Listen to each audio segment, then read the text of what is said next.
السلام علیکم ورحمۃ اللہ وبرکاتہ۔ ایک آیت ایک کہانی کے سلسلے میں آج کی آیت ہے سورۃ منافقون، آیت نمبر 96۔ اور برائی کو اچھے طریقے سے ختم کرو۔ کہانی کا عنوان ہے برائی کا جواب اچھائی سے دیا کرو۔ پاپا، ان لوگوں کی مدد کرنے کی ضرورت نہیں ہے، یہ تو آپ کا اتنا مذاق اڑاتے ہیں، خرگوش کے چھوٹے بچے نے اپنے ابو سے کہا۔ خرگوش نے اپنے بچے کو منع کرتے ہوئے کہا، ایسی بات نہیں ہے، ہمیں مشکل میں ان لوگوں کی مدد کرنی چاہیے۔ بے شک وہ آپ کو برا بھلا کہتے رہے، خرگوش کے بچے نے پوچھا۔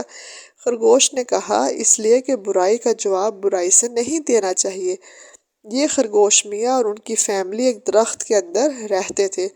اسی درخت میں ایک اور خرگوش رہتا تھا اور ان کے دروازے آمنے سامنے تھے۔ اب سردیاں آنے والی تھی، اس لیے خرگوش میاں نے کچھ دن پہلے ہی اپنے انتظامات شروع کر دیے۔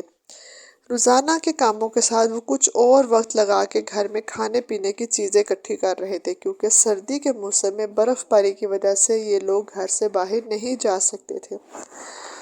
پڑوسی خرگوش اس کو دیکھ کے، کام کرتا دیکھ کے بہت مذاق اڑاتا تھا اور کہتا تھا، اتنی بھی کیا جلدی ہے، ابھی تو بہت دور ہے سردیاں۔ خرگوش میاں ان کی باتوں کا برا نہیں مانا کرتے تھے، لیکن منع خرگوش کو یہ باتیں بہت بری لگتی تھی۔ وہ روز اپنے پاپا کے ساتھ کام تو کرتا تھا، لیکن اس کو دوسرے والے خرگوش انکل کی باتیں بہت تکلیف دیتی تھی۔ اسی طرح دن گزرتے گئے اور سردیاں آ گئی۔ ایک دن اتنی شدید برف باری ہوئی اور جنگل کی تمام چیزیں برف سے کور ہو گئی۔ اب خرگوش میاں کا تو کوئی مسئلہ نہیں تھا، اس لیے کہ انہوں نے تو گھر میں کھانے پینے کی بے پناہ چیزیں تھیں اور وہ آرام سے اپنے گھر میں اب کھا پی سکتے تھے۔ جبکہ پڑوسی خرگوش نے جب کھانے کے لیے دیکھا تو گھر میں کچھ بھی نہیں تھا، اس لیے کہ انہوں نے تو وقت سے پہلے کچھ اکٹھا ہی نہیں کیا تھا۔ بہت سخت بھوک لگی، سوچا کہ کیا کرے، مجبوراً انہی خرگوش کے گھر جانا پڑا جس کا وہ مذاق اڑایا کرتے تھے، اور کھانے کے لیے کھانا مانگا۔ خرگوش میاں جلدی سے گھر کے اندر گئے اور اس کے لیے گاجریں لے آئے اور اس کو کھانے کے لیے دے دی۔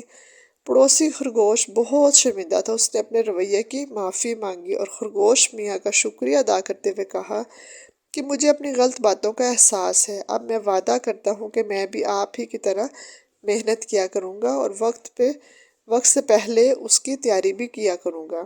تو دیکھا بچوں، خرگوش میاں نے برائی کا بدلہ اچھائی سے دیا، تو اس سے کیا ہوا کہ جو دوسرے پڑوسی خرگوش تھا وہ بھی اچھا خرگوش بن گیا۔ تو ہمیں بھی اگر کوئی ہم سے برے طریقے سے بات کر رہا ہے، کچھ ہم سے برا کر رہا ہے، تو ہمیں اس کا جواب اچھے طریقے سے دینا ہے۔